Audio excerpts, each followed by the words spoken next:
Bueno, como todas las semanas estamos en la Casa de la Brujita, estas entrevistas al desnudo, lo que ustedes quieren saber de ellos.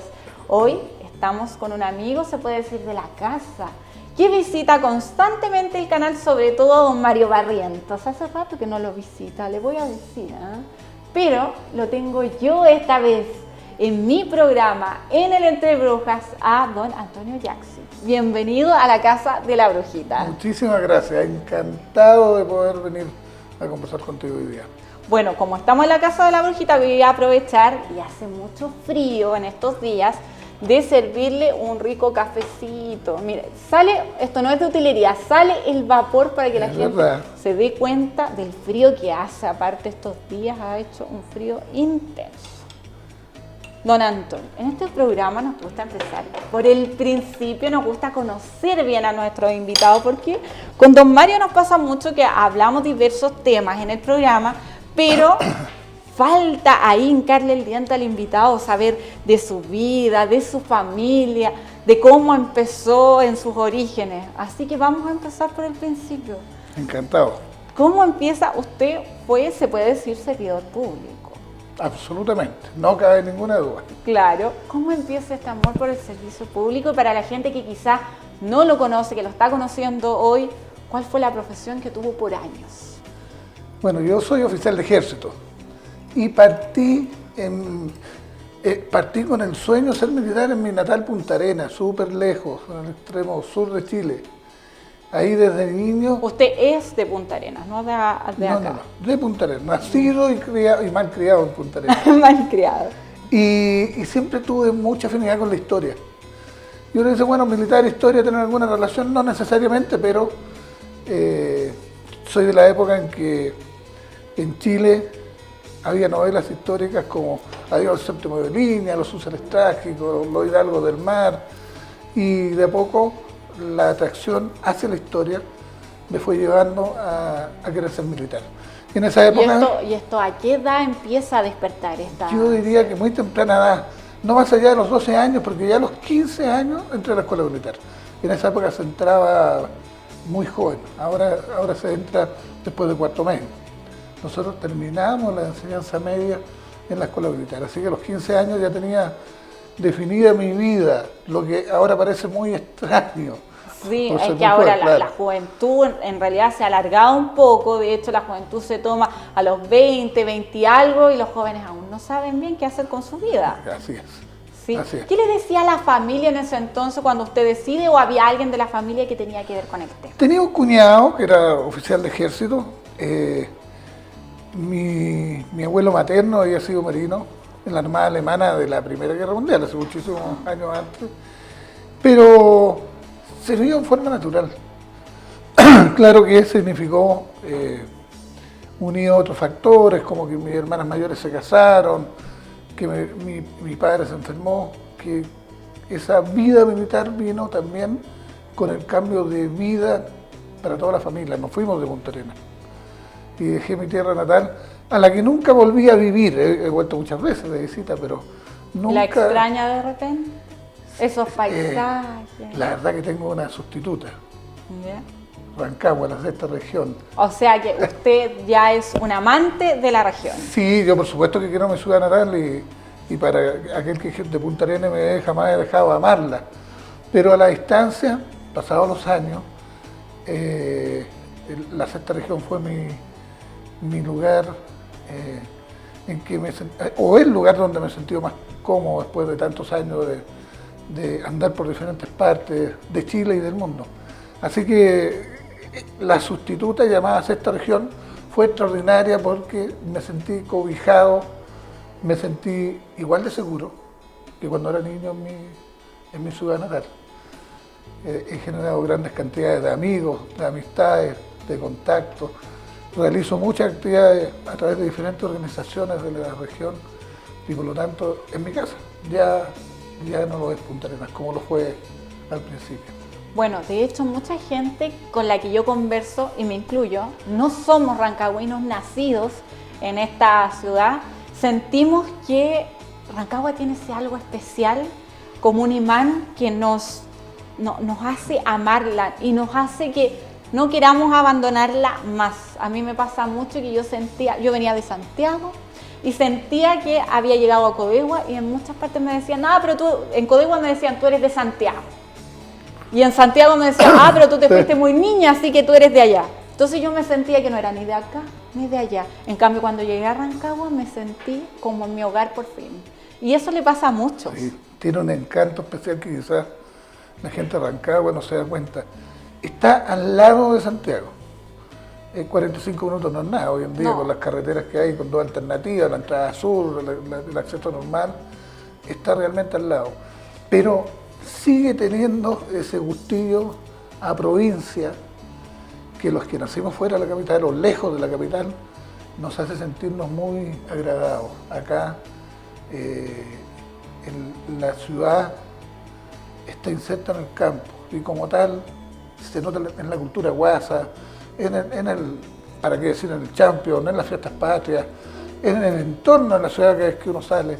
Así que esa sensación de vivir en un lugar privilegiado en términos de que junto con ser una ciudad es un lugar que refleja paz a través de lo que es el campo. Es extraordinario. Y estar al lado de Santiago también, porque tarde o temprano uno necesita algún apoyo en la capital. Y estamos cerca. ¿Y cómo fueron estos primeros años en lo que era ya las Fuerzas Armadas? ¿Cómo fue esto de conocerlo, encantarse de lo que era esto? Yo tengo una situación muy particular. El día en que yo me recogí a la Escuela Militar, el primer día como alumno regular de la Escuela Militar, falleció mi padre. Por lo tanto, tuve un cambio muy abrupto de un entorno familiar, con la presencia de mamá, papá, mis hermanas, a una vida militar en que, aparte de la tristeza propia del alejamiento del hogar, en esa época estábamos de domingo en la noche a sábado a mediodía en la escuela militar, se tuvo que sumar la desgracia de perder al papá y de abandonar el Punta Arenas que me era tan cordial para vivir. Así que tuve una serie de sensaciones, no solo la vida militar, en que yo diría que no me costó mucho adaptarme, quizás porque los de Punta Arenas, producto del clima, del frío, tenemos cierta capacidad de enfrentar dificultades. Son más fuertes. Claro, pero hubo cosas a las cuales no me puedo acostumbrar, como Santiago. Para mí Santiago, el Santiago de la época, ya era inmensamente mayor que Punta Arenas, como hasta el día de hoy. Entonces ese ambiente Santiago, esa locura de gente acelerada, para mí era complejo. No me producía agrado salir franco de la escuela militar y tener que insertarme dentro de esta ciudad que para mí, por muchos años, no me fue muy cómoda. Después, con el tiempo, uno aprende a apreciar lo bueno que tiene cada ciudad, y Santiago, por supuesto, que también tiene cosas buenas. Los santiaguinos son orgullosos de su ciudad. Pero cuando uno viene del extremo del mundo, a los 15 años, en la circunstancia en que yo me fui a la escuela militar, al fallecer mi papá, la ciudad no me era muy agradable. La vida militar siempre me fue fácil en términos de que me adapté fácilmente a ella. Y cuando uno se adapta a esa edad, sí, ¿no? Y era tan no se desadapta más, porque desde muy niño queda uno... ¿Algún recuerdo, alguna anécdota que le haya quedado en su cabeza, esos primeros años de...? No, muchísimas, pero lo que más me gustaba... Que se pueda contar. Quizás porque nosotros en Punta Arenas teníamos un campo, por lo tanto la cercanía al campo para mí era muy normal. Por lo tanto lo que más disfrutaba era la salida a campaña, cuando nos íbamos a terreno. En esa época se hacían cerca de Melipilla, en San Manuel, donde nos hacían la instrucción militar y nos iban colocando dentro de la norma típica de lo que significa ser un soldado. Pero cuando me tocaba campaña yo realmente me iba feliz. Retomaba quizás esa sensación de estar otra vez en el campo, como cuando era niño. Pero anécdotas, yo creo que todas las tenemos. Me costó mucho acostumbrarme a la viveza de los jóvenes de la zona central. ¿Por qué los jóvenes de la zona central son más vivos, son más...? No sé ahora, en esa época eran muchísimo más rápidos, de reacciones inmediatas, de viveza que para mí a veces no era bien entendida. A mí no se me ocurría tomar algo que estaba sobre una mesa porque asumía que no era mío. Pero el de la zona central no tenía problema en tomar un lápiz si no era de él para poder solucionar el problema de tener lápiz y escribir, por ejemplo. Y ese tema yo siempre lo encontré súper complejo y súper angustiante. Con los años me volví igual de vivo que el resto de los... Uno se va adaptando. Pero en provincia, yo creo que hasta el día de hoy, uno sabe, todos los que somos de provincia, que la persona que está en provincia tiene un ritmo de vida diferente, una forma de ver las cosas diferentes, y en la zona Guasa, como esta, en la zona centro-sur, hacia Osorno, y para qué decir Cuyay, Punta Arenas. Y eso fue lo que más me costó, y yo diría que pasaron años hasta que me acostumbré a la ciudad y a esa sensación de que el nortino, como decimos en Punta Arenas, estaba formado de otra forma, diferente a lo que yo había sentido o vivido antes. Y bueno, y avanzando con los años, ¿cuáles son los logros más grandes para la gente que a lo mejor no lo conoce bien, no conoce su trayectoria y está recién conociéndolo hoy en la Casa de la Brujita? Bueno, primero, los logros más grandes son siempre la familia, no hay ninguna duda. Yo estoy felizmente casado, hemos formado una familia con mi señora, donde ya estamos avanzando en la última etapa de la educación. ¿Todavía tiene niños más pequeños? Tengo dos hijas, una que es médico cirujano y la otra es cirujano dentista, las dos egresadas pero especializándose. Yeah. Y un enano que no tiene nada de enano porque vive lo mismo que yo y tiene 14 años. ¿Qué edad tiene? 14 años. 14 años. Y está en primero medio. ¿Y cómo es esto de tener un hijo adolescente? Porque las otras niñas son mucho mayores. Sí, son mayores, pero la convivencia familiar hace que en la medida que hay confianza, que hay cariño, esa dificultad del niño adolescente no se siente. Yo no la he sentido, ni la sentí con mis dos hijas tampoco. No es intranquilo. No, ninguno de los tres en realidad. Cada uno tiene su personalidad, pero esa sensación de que hay un niño en la casa que es teenager, que tiene 14, 15 años, que es complejo, no, jamás la mentiría.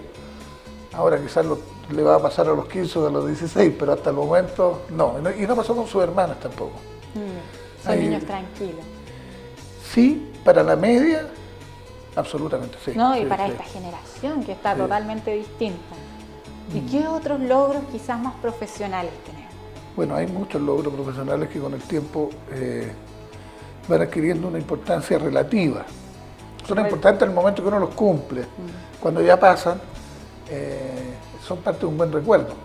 Pero quizás el principal logro fue producto de un momento de desgracia, que fue el terremoto que se vivió acá en Chile y en especial en la sexta región donde yo estaba. Y es un logro porque me dio la oportunidad de conocer el Chile real. Yo creo que Chile tiene dos versiones, la versión oficial y la versión real. ¿Cuál sería la versión oficial? La versión oficial es la que todos vemos a través de los medios de comunicación social, muchas veces de la información que hay a través de internet, de la estructura que tiene un Estado para funcionar, que es la que uno conoce habitualmente y es la que día a día uno percibe en circunstancias normales. Pero cuando ocurren momentos en que, por ejemplo, la naturaleza nos golpea fuertemente, aparece un Chile real donde está esa persona que muchas veces no se ve en la televisión, que uno la mira sin darse cuenta en circunstancias normales, pero cuando afloran circunstancias o ocurren circunstancias como esto, brota ese Chile real y esos personajes que enfrentan la catástrofe de una manera muy diferente a lo que día a día son. Voy a dar ejemplos concretos. Uno en esa época vivía en una quebrada, en un sector, en el campo, en una zona rural, donde veía que había dificultades graves, gente que vivía en casa de adobe con piso de tierra y que se le había caído y que no tenía nada, ni le había quedado nada. Y su primera reacción era ayudar. no pedir ayuda, ayudar a los que él pensaba que podrían estar peor que él. No solo hombres, mujeres, ser humano en general. Y ese Chile real que nace de esos momentos de dificultad, de peligro, es el Chile real que nunca vemos y que se ve muy pocas veces. Se ve cuando hay de por medio una desgracia. Sí. Así que si tú me preguntas por logro, el principal logro fue poder ser parte de una organización que era el Ejército en ese momento, para mí, donde yo era parte de él, de poder acercarnos a ese Chile real y en conjunto. Voluntariados de todos tipos. Gente que forma parte del sistema estatal, como los uniformados de diferentes ramas de la defensa o de seguridad, gente que ponía a disposición de estas situaciones de empresas, parecía una amalgama de seres humanos y de organizaciones que mostraba que Chile era mucho más allá de lo que puede ser en época de normalidad. Acá en la sexta región, en Rengo y en la ciudad de Rancagua, hicimos fábricas de media agua con los internos de las dos cárceles. Y uno podía ver cómo aquel que estaba pagando su deuda con la sociedad, producto de algún delito que en algún momento cometió, se entregaba por entero a construir medias aguas porque pensaba que a través de eso mitigaba el dolor del resto. Entonces ya desapareció la figura de ese delincuente y apareció la figura del ser humano que se siente conmovido cuando ocurren estas situaciones. A mí en lo particular, si me preguntan después de 40 y tantos años en el ejército, qué fue lo que más me impresionó, fueron esas circunstancias, esas situaciones vividas durante el terremoto y la mitigación de los efectos posteriores. En todo este tipo de temas es cuando uno se da cuenta de lo importante que son las Fuerzas Armadas. Lamentablemente, y hay que decirlo, están como más marcadas para una situación especial. Pero la gente se acuerda de ellos y agradece a ellos en estos momentos. ¿Usted cree que sería bueno ocuparlas más, no solamente en estos momentos, sino para cualquier cosa que pueda ser de relevancia en el país, sobre todo de lo que estamos viviendo últimamente? Yo creo que todo lo que se enmarca dentro del orden jurídico es lo que se debe hacer. Hay un dicho que parece obvio, que dice todo lo debido y nada de lo indebido, que debiera ser una forma de vida que todos asumamos permanentemente. Cuando se dispone el empleo de alguna organización perteneciente al Estado de Chile, cualquiera sea, incluyendo las Fuerzas Armadas, encontrándose dentro de lo que corresponde en el marco legal fijado por la misma sociedad, porque al fin de cuentas el marco legal que se tiene es producto de la sociedad completa, que vota por sus legisladores o por el Poder Ejecutivo, por quien sea. Y por lo tanto, si se hace lo que el marco estableció, no hay que tener duda en emplearlo. Si no está en ese marco, hay que meditarlo, porque nunca hay que asumir que uno tiene la verdad absoluta. La ley que fue creada hace 20 años, 30 años, 40 años o 100 años, alguien se sentó a pensar por qué la estaba creando y cuál era el alcance que tenía. Nosotros muchas veces en el inmediatismo que nos da la situación que se vive, encontramos soluciones y pensamos que somos los inventores de estas soluciones que en realidad alguien ya había inventado muchos años antes. Pero creo que la sociedad siempre tiene al lado su Fuerza Armada, porque hay un concepto que a veces se olvida. El integrante de cualquier rama de la Fuerza Armada, o de seguridad, o de orden de seguridad, es parte de la sociedad, vive dentro de un entorno social donde todos los que están al lado de él son parte de la misma sociedad. Por eso que muchas veces cuando uno escucha en la televisión, aprovechando que estamos en la televisión, la sociedad civil, siempre yo sé que es un término que se ocupa inclusive en el ambiente académico, pero la sociedad es una sola. La sociedad no está dividida entre la sociedad de los civiles, de los militares, de los médicos, no, la sociedad es una sola. Le llamamos sociedad civil y eso engloba todo. Pero para aquel que no entienda bien el término, la sociedad civil somos todos los que habitamos este territorio. Y como tal, es evidente que no puede haber divisiones o alejamientos o separaciones. Es como pensar que Chile tiene tantos futuros como cada una de las organizaciones o pensamientos políticos quiera tener. Al final tenemos que concluir hacia un solo gran objetivo.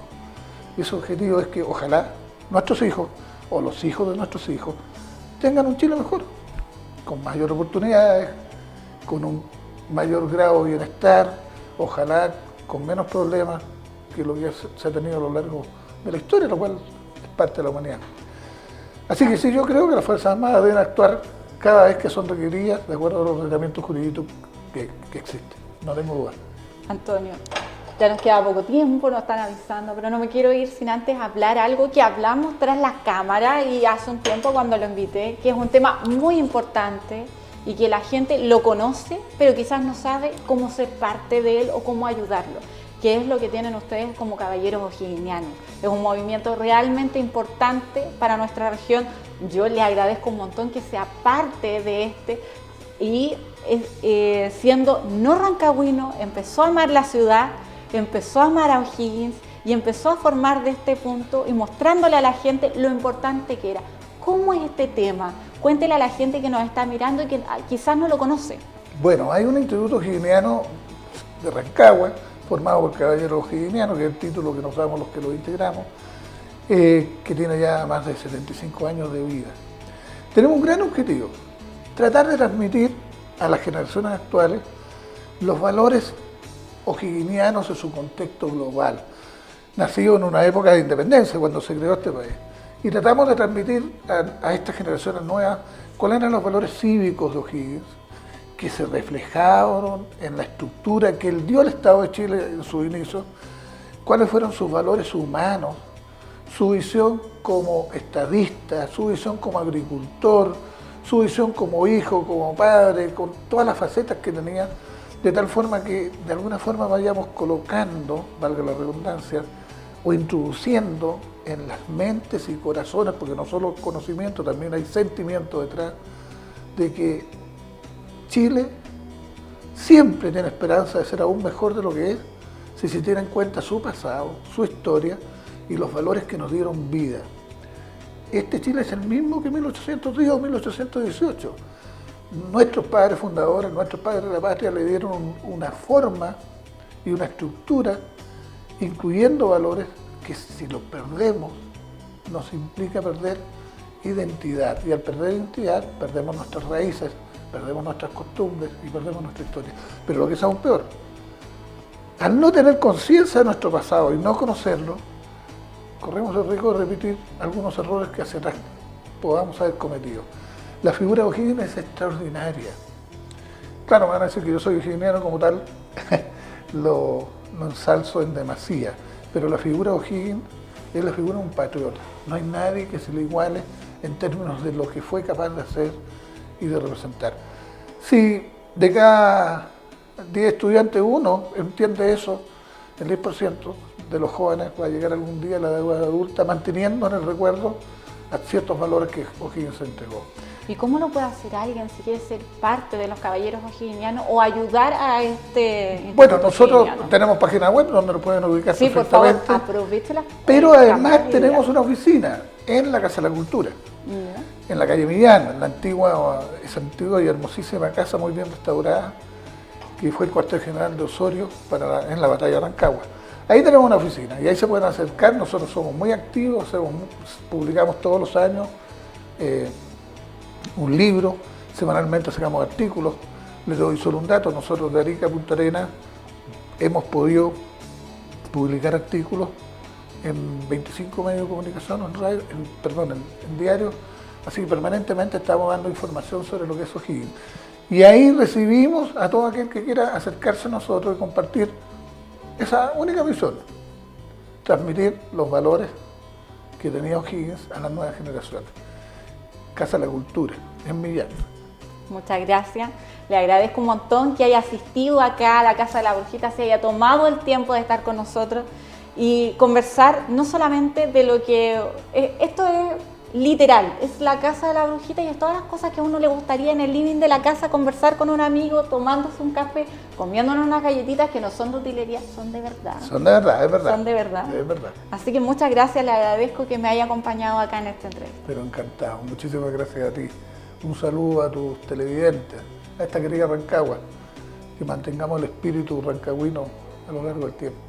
Muchas gracias. Y antes de irnos, les cuento que hace unos días atrás visité muchas partes de Rancagua hablando del tema, portadas maravillosas que tenemos en nuestra ciudad y lamentablemente estaban rayadas. Y me dio tanta pena. Ojalá el director pueda colocar esas fotos. Llamo a todos los rancagüinos que nos movilicemos y cuidemos nuestro entorno, nuestras portadas, nuestros paisajes maravillosos. Esos son los que le estamos mostrando al mundo. Y si queremos mostrar algo lindo, debemos cuidarlo. Nos vemos la próxima semana en la Casa de la Bruja.